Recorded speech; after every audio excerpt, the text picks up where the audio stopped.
Сәлем оқушылар, бүгін біз табиғаттағы ең маңызды заңдардың бірі термодинамиканың бірінші заңымен танысамыз.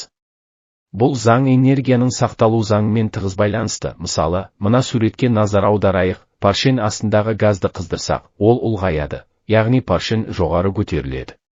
Бұл кезде, жылу энергиясы екі түрлі бағытта жұмсалады. Бірінші газдың ішкі энергиясын арттыруға, екінші газдың сыртқы ортаға жұмыс істеуіне. Сондықтан бұл процесті формула түрінде былай жазамыз.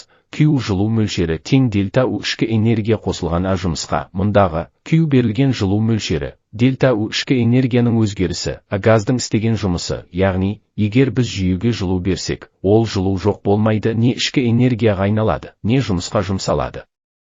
Бұл табиғатта энергияның ешқашан жоғалмайтынын, тек бір түрден екінші түрге айналатынын дәлелдейді.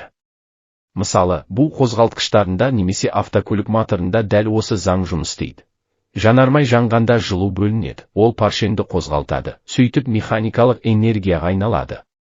Демек, балалар, термодинамиканың бірінші заңы бізге энергия жойылмайды, тек түрленеді деген басты қағиданы үйретеді. Есте сақтаңдар, термодинамиканың бірінші заңы бұл энергияның айналымдағы өмірін сипаттайтын әмбебап заң.